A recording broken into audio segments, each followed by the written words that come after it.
Hi friends, நான் உங்கள் சக்ஸி டிஎன்பிசிலேருந்து இன்னைக்கு குப்தர்களில் 20 கொஷின் டெஸ்ட் கொஷின்ஸ் தான் பார்க்க போகிறோம். ரொம்பவே யூஸ்ஃபுல்லாக இருக்கும். இந்த கொஷினை டெஸ்ட் போட்டு பாருங்கள். நான் வந்து கொஷின் படிச்சுட்டு ஆன்சர் வந்து 4 ஆப்ஷன்ஸ் ஒன்றுக்குள்ளே ஆன்சர் என்ன அப்படின்னு சொல்லி கண்டுபிடிச்சிருங்க. ஏற்கனவே படிச்சிருந்தீங்க அப்படின்னா அந்த டெஸ்ட் போட்டிங்கன்னா ரொம்பவே யூஸ்ஃபுல்லாக இருக்கும். மொத்தம் எத்தனை கொஷின் அப்படின்னு பார்த்தீங்கன்னா குப்தர்களில் 70 கொஷின். 2016 2023 வரைக்கும் குப்தர்களை என்னென்ன கொஷின்ஸ் கேட்டிருக்காங்க அப்படின்னு சொல்லி தான் நான் டெய்லி 20 கொஷின் வந்து டெஸ்ட் போட்டுருக்கேன்.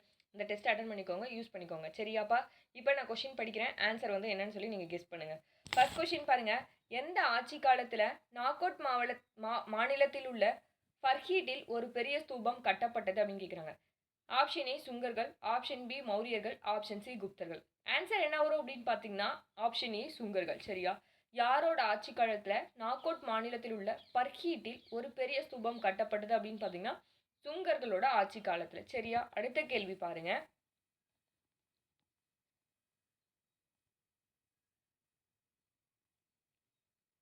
கீழ்கண்டவற்றை பொறுத்துக. மகா பாலதிகிருத்த அப்படின்னா என்ன வரும்? மகா வஸ்பதி, மகா பிலுபதி, அடுத்தது மகா தண்ட நாயக்.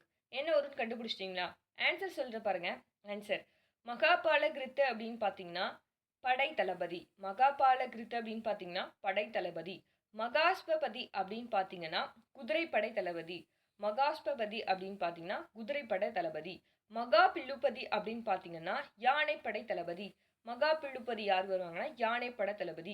மகா தண்ட நாயக் அப்படின்னு பார்த்தீங்கன்னா தலைமை நீதிபதி. மகா தண்ட நாயக் அப்படின்னா தலைமை நீதிபதி. இப்போ ஈஸியாக எப்படி ஞாபகம் வச்சுக்கிறது அப்படின்னு சொல்கிறேன். மகா கிருத்த அப்படின்னா படை தளபதியா? படை. சரியா? பால பால படை. மகா பால அப்படின்னா படை அப்படின்னு ஞாபகம் வச்சுக்கோங்க. பால படை அப்படின்னு ஞாபகம் வச்சுக்கோங்க. அடுத்தது மகாஸ்பதி அப்படின்னு பார்த்தீங்கன்னா குதிரைப்படை தளபதி. ஓகேவா?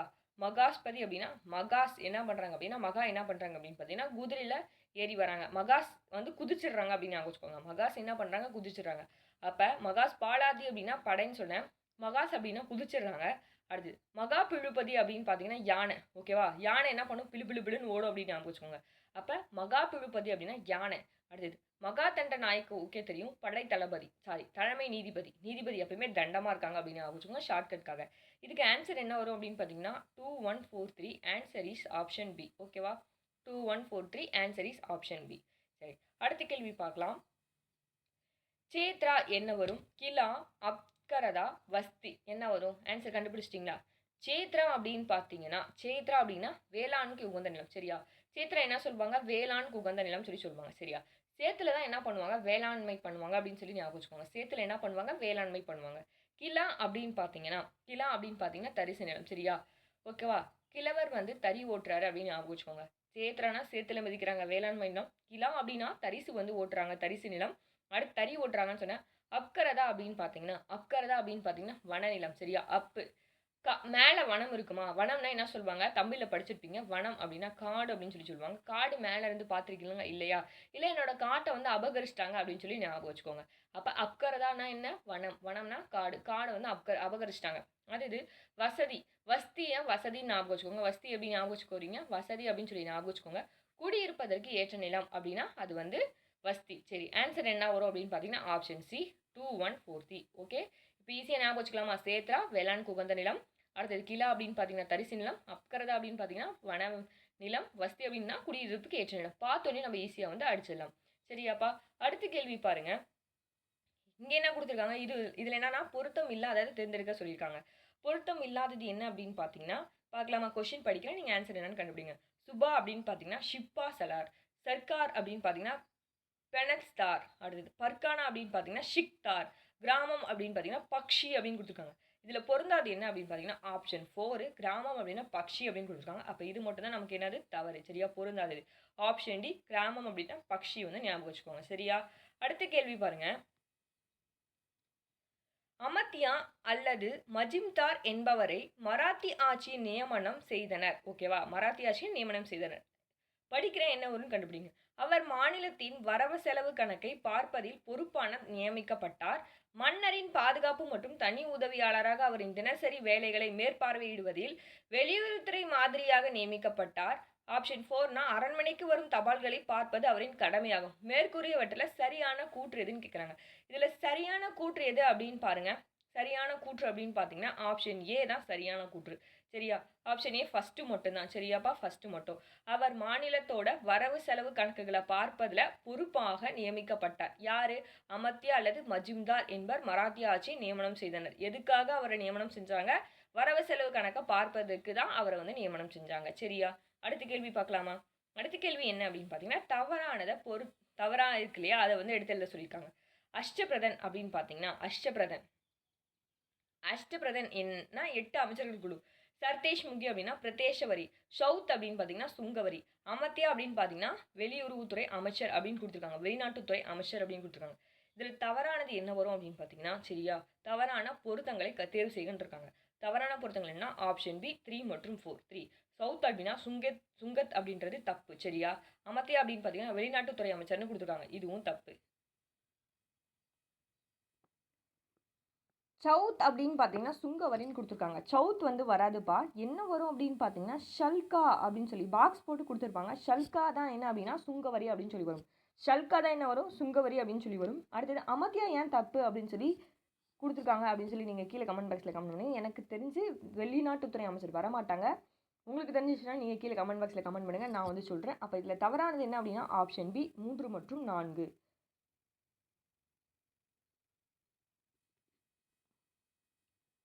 அடுத்தது ஹரிசேனர் இவரது அவைக்கள புலவர். ஆப்ஷன் ஏ சமுத்திரகுப்தர், ஆப்ஷன் பி ஸ்கந்தகுப்தர், ஆப்ஷன் சி 2ஆம் சந்திரகுப்தர், ஆப்ஷன் டி குமாரகுப்தர். சரியா?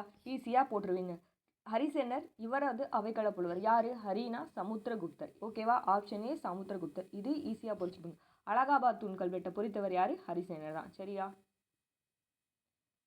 அடுத்த கேள்வி, மராத்திய நிர்வாக முறையில் சுமந்த் என்பவர் யாருன்னு சொல்லி கொஸ்டின் கேட்குறாங்க. ஆப்ஷன் ஏ பிரதம அமைச்சர், ஆப்ஷன் பி சேனாதிபதி, ஆப்ஷன் சி நீதிபதி, ஆப்ஷன் டி வெளியுறவுத்துறை அமைச்சர். ஓகேவா? ஆன்சர் என்ன வரும் அப்படின்னா பார்த்தீங்கன்னா ஆப்ஷன் டி வெளியுறவுத்துறை அமைச்சர். நம்ம அங்கே பார்த்தோம் இல்லையா? நான் உங்களை கீழே கமெண்ட் பாக்ஸில் கமெண்ட் பண்ண சொல்லையா? அப்போ சுமந்த்னா தான் என்ன அப்படின்னு பார்த்தீங்கன்னா வெளியுறவுத்துறை அமைச்சர். சல்கா அப்படின்னு பார்த்தீங்கன்னா சுங்கவரி வசூல் பண்ணுறவங்க தான் என்ன சொல்லுவாங்க? சல்கா. அப்போ சுமந்த் அப்படின்னு பார்த்தீங்கன்னா என்ன? வெளியுறவுத்துறை அமைச்சர். சல்கா அப்படின்னா சுங்கவரி வசூல் பண்ணுறாங்க. சரி, நமக்கு கீழே ஆன்சர் வந்து கிடைச்சிருச்சு. அடுத்த கேள்வி பாருங்க. கணக்காயர் என்ற பெயர் எதனை குறிப்பிடுகிறது? கணக்காயர் என்ற பேரு எதை வந்து குறிக்குதுன்னு கேட்குறாங்க. ஆப்ஷன் ஏ புலவர்கள், ஆப்ஷன் பி வணிகர்கள், ஆப்ஷன் சி வழக்கறிஞர்கள், ஆப்ஷன் டி ஆசிரியர்கள். யாருப்பா வருவாங்க கணக்காயர்கள் அப்படின்னு பார்த்தீங்கன்னா ஆப்ஷன் டி ஆசிரியர்கள் தான் வருவாங்க. கணக்கில் நம்ம யார்கிட்ட போய் கற்றுக்குவோம்? ஆசிரியர்கிட்ட கற்றுக்குவோம் அப்படின்னு சொல்லி ஞாபகம் வச்சுக்கோங்க. சரியா? அடுத்த கேள்வி பாருங்க. இடைக்காலத்தில் தென்னிந்தியாவில் கிராமத்தோட கைவினைஞர்கள் எவ்வாறு அழைக்கப்பட்டனர்? ஆப்ஷன் ஏ ஆயக்காரர், ஆப்ஷன் பி இனாம்தார், ஆப்ஷன் சி மிராசிதாரர், அதுக்கப்புறம் ஆப்ஷன் டி சமீன்தார். ஆன்சர் என்ன வரும்? கண்டுபிடிச்சிட்டிங்களா? ஆப்ஷன் ஏ என்ன வரும் அப்படின்னா ஆப்ஷன் ஏ. ஓகேவா? ஆயக்காரர். ஆப்ஷன் ஏ ஆயக்காரர். இடைக்கால தென்னிந்தியாவில் கிராமத்தோட கைவினை கலைஞர்கள் எப்படி அழைக்கப்படுறாங்க? எங்க? இடைக்காலத்தில். இடைநாளே ஆயக்காரர். சரியா? ஆயக்காரர் என்று அழைக்கப்பட்டனர். அடுத்த கேள்வி பாருங்க. சமஸ்கிருதத்தில் சிறந்து விளங்கிய புத்த எழுத்தாளர் யாரு அப்படின்னு கேட்குறாங்க. சமஸ்கிருதத்தில் சிறந்து விளங்கிய புத்த எழுத்தாளர். சரியா? சமஸ்கிருதத்தில் சிறந்து விளங்கிய புத்த எழுத்தாளர். ஆப்ஷன் ஏ காளிதாசர், ஆப்ஷன் பி அஸ்வகோஷர், option C Bharavi, option D குமாரதாசர். என்ன வரும்? கண்டுபிடிச்சிட்டிங்களா?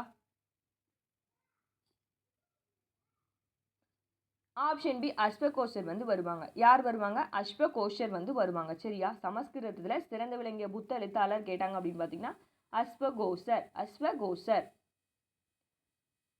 அடுத்தது நியாய தரிசனம் என்ற நூலை எழுதினவங்க யார் அப்படின்னு கேட்குறாங்க. நியாய தரிசனம் என்ற நூலை எழுதினவங்க யார் அப்படின்னு பார்த்தீங்கன்னா option A Gautam Rishi, option B Kanada Rishi, option C Kapilar, option D Patanjali. சரியா? ஆன்சர் என்ன வரும் அப்படின்னு பார்த்தீங்கன்னா நியாயமாக இருக்கவங்க கௌதம் ஞாபகம் வச்சுக்கோங்க. நியாயமாக இருக்கவங்க தம்மடிக்க மாட்டாங்க ஞாபகம் வச்சுக்கோங்க. இல்லைன்னா அப்போ நியாய தரிசனம் என்ற நூலை எழுதியவர் யார் அப்படின்னா கௌதம் ரிஷி. நியாயமாக இருக்கவங்க தம்மடிக்க மாட்டாங்க. அப்போ கௌதம் ரிஷி. ஓகேவா? ஈஸியாக ஞாபகம் வச்சுக்கலாமா? அடுத்தது பஞ்ச சித்தாந்திகா என்ற 5 பாண இயல் அமைப்புகளை தொகுத்தவர் யார் அப்படின்னு கேட்குறாங்க. பஞ்ச சித்தாந்திகா அப்படின்னு சொல்லி ஒரு 5 பாண இயல் அமைப்புகளை தொகுத்தவர். ஆப்ஷன் ஏ பிரம்மகுப்தர், ஆப்ஷன் பி விராகமிகிரர், ஆப்ஷன் சி ஆரியபட்டர், ஆப்ஷன் டி சுபந்தூர். ஆப்ஷன் டி சுபந்தூர். ஆன்சர் என்ன வரும்? ஆன்சர் என்ன வரும் அப்படின்னு பார்த்தீங்கன்னா ஆப்ஷன் பி வராகமிகிரர். ஆப்ஷன் பி வராகமிகிரர். சரியா? பஞ்ச சித்தாந்திகா அப்படின்னா பஞ்சம் எனக்கு வரவே வராது அப்படின்னு ஞாபகம் வச்சுக்கோங்க. பஞ்ச சித்தாந்திகா என்ற 5 வானியல் அமைப்புகளை தொகுத்தவர் அப்படின்னா வராகமிகரர். எனக்கு என்ன வராது, பஞ்சமே வராது அப்படின்னு சொல்லி ஞாபகம் வச்சுக்கோங்க. அடுத்த கேள்வி பாருங்க. காவிய தரிசனம் என்ற நூலின் ஆசிரியர் யார் அப்படின்னா காவிய தரிசனம் என்ற நூலின் ஆசிரியர் ஆப்ஷன் ஏ விசாகதத்தர், ஆப்ஷன் பி காளிதாசர், option D Dandin, option D பாரடி. இது ஃபேமஸ். காவிய தர்ஷனாலே போட்டுருவீங்க தண்டி, இல்லைன்னா காவியாவை தண்டிக்கிறாங்க அப்படின்னு சொல்லி ஞாபகம் வச்சுக்கோங்க. ஓகேவா? இல்லை தரிசனம் அப்படின்னா தண்டி. ஓகேவா? சரியா? அடுத்த கேள்வி பாருங்க.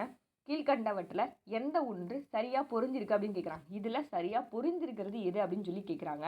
பார்க்கலாமா? அர்த்த சாஸ்திரம் அப்படின்னா மெகஸ்தனிஸ், இண்டிகா அப்படின்னு பார்த்தீங்கன்னா கௌலிடியர், அதுக்கப்புறம் ஹர்ஷசரிதம் அப்படின்னு பார்த்தீங்கன்னா பாணர், ரத்னவாளி அப்படின்னா சந்திரகுப்த மௌரியர். ஆன்சர் என்ன வரும் அப்படின்னா ஆப்ஷன் சி ஹர்ஷசரிதம் பாணர். ஆப்ஷன் சி ஹர்ஷசரிதம் பாணர். சரியா? கீழ்கண்டவற்றில் எது சரியா பொருந்திருக்கு அப்படின்னு கேட்குறாங்க. ஹர்ஷசரிதம் பாணர் தான் சரியா வந்து பொருந்திருக்கு. பின் வருவனவற்றுள் விசாகதத்தரால் எழுதப்பட்ட 2 நூல்கள் என்ன அப்படின்னு கேட்குறாங்க. விசாகதத்தர் நூல்கள்னாலே நீங்கள் ஈஸியாக கண்டுபிடிச்சிடுங்க. சரி, வாசிக்கிறேன் பாருங்கள். ஆப்ஷன் ஏ காவியதர்ஷம், ஆப்ஷன் பி முத்ராராட்சசம், ஆப்ஷன் சி குந்தமாலை, ஆப்ஷன் 4 என்ன அப்படின்னா தேவி சந்திரகுப்தம். ஆன்சர் என்னப்பா வரும்? ஆன்சர் என்ன வரும்னா முத்ராராட்சசம், தேவி சந்திரகுப்தம். அப்போ 2, 4 எங்கே இருக்குன்னு பாருங்கள். ஆப்ஷன் ஏ தான் வரும். சரியா? விசாகதத்தர் எழுதிய 2 நூல்கள் என்ன அப்படின்னா முத்ராராட்சசம், தேவி சந்திரகுப்தம். ஓகேவா? அடுத்த கேள்வி பாருங்க. ஆரியபட்டா அப்படின்னு பார்த்தீங்கன்னா ஆரியபட்டா என்ன வரும்? நாகார்ஜுனா, சித்தசேனர், வீரசேன சேவா. சரியா? ஆரியபட்டா என்ன வரும்? ஆரியபட்டா என்ன வரும் அப்படின்னு பார்த்தீங்கன்னா கணித மேதை தான் ஆரியபட்டா அவர்கள் அப்படின்னு பார்த்தீங்கன்னா கணித மேதை. நாகார்ஜுனா அப்படின்னு பார்த்தீங்கன்னா புத்த புலவர். நாகார்ஜுனா யாரு? புத்த புலவர். சரியா? நாகர் புலவர் அப்படின்னு ஞாபகம் வச்சுக்கோங்க. அடுத்து சித்தசேனர் அப்படின்னு பார்த்தீங்கன்னா ஜைன புலவர். சித்தசேனர் அப்படின்னு பார்த்தீங்கன்னா ஜைன புலவர். வீரசேன சேவா அப்படின்னு பார்த்தீங்கன்னா அவர் இலக்கண புலவர். இலக்கணத்தில் அவர் வீரமாக இருப்பார் அப்படின்னு ஞாபகம் வச்சுக்கோங்க. சரியா? அப்போ ஆன்சர் என்ன வரும் அப்படின்னா ஆப்ஷன் பி வந்து வரும். 1, 3, 2, 4. ஆன்சர் என்ன? Option B 1, 3, 2, 4. ஓகேவா? அடுத்த கேள்வி பாருங்க. ஆரியபட்டா அப்படின்னா என்ன? ஸ்கந்தகுப்தர், 2ஆம் சந்திரகுப்தர், காளிதாசர். சரியா? இப்போ இதுக்கு ஆன்சர் என்ன வரும் அப்படின்னு பார்த்தீங்கன்னா லைனாகவே தான் வரும் பாருங்க. ஆரியபட்டா அப்படின்னு பார்த்தீங்கன்னா இந்தியாவின் நியூட்டன். அடுத்தது ஸ்கந்தகுப்தர் அப்படின்னு பார்த்தீங்கன்னா ஆசியா மற்றும் ஐரோப்பாவோட ஹீரோ. அடுத்தது சந்திரகுப்தர் 2 அப்படின்னா சாகர்களை அழித்தவர். காளிதாசர் அப்படின்னு பார்த்தீங்கன்னா இந்தியாவோட ஷேக்ஸ்பியர். ஆன்சர் என்ன வரும் அப்படின்னா option A 1, 2, 3, 4. Answer A option A 1, 2, 3, 4. Next match the following தான் கொடுத்துருக்காங்க. வராகமிகரர், காளிதாசர், அமரசிம்ஹா, தன்வந்திரி. சரியா? வராகமிகரர் அப்படின்னா வானிலறிஞர், ஈஸியாக போட்டுடலாம். வராகமிகரர் வானிலறிஞர். காளிதாசர் சமஸ்கிருத புலவர். அமரசிங்கா அப்படின்னு பார்த்தீங்கன்னா அமரசிங்கா யார் வருவாங்க அப்படின்னு பார்த்தீங்கன்னா அகராதியில் ஆசிரியர். தன்வந்திரி அப்படின்னு பார்த்தீங்கன்னா மருத்துவர். தன்வந்திரி அப்படின்னா யார் வருவாங்க? மருத்துவர் வந்து வருவாங்க. சரியா? ஆன்சர் என்ன அப்படின்னு பார்த்தீங்கன்னா 4, 3, 1, 2. Answer option A 4, 3, 1, 2. சரிப்பா, இன்றைக்கி 20 கொஷின் பார்த்தோம். ரொம்பவே யூஸ்ஃபுல்லாக இருக்கும்னு நினைக்கிறேன். இந்த 20 கொஷினும் நிறைய டெஸ்ட் அட்டன் பண்ணுங்கள், நிறையா மார்க்ஸ் ஸ்கோர் பண்ணுங்கள். இன்றைக்கி இந்த 20 கொஷின் எப்படி இருந்ததுன்னு சொல்லி கீழே கமெண்ட் பாக்ஸில் கமெண்ட் பண்ணுங்கள். நாளைக்கு இன்னும் ஒரு 20 கொஷின் பார்த்தோம் அப்படின்னா குப்தர்கள் வந்து ஓவராலாக ஒரு வீடியோ வந்து பார்த்தலாம் அந்த 60 கொஷின்ஸும். இந்த வீடியோ உங்களுக்கு ரொம்பவே யூஸ்ஃபுல்லாக இருக்கும்னு நினைக்கிறேன். தேங்க்ஸ் ஃபார் வாட்சிங்.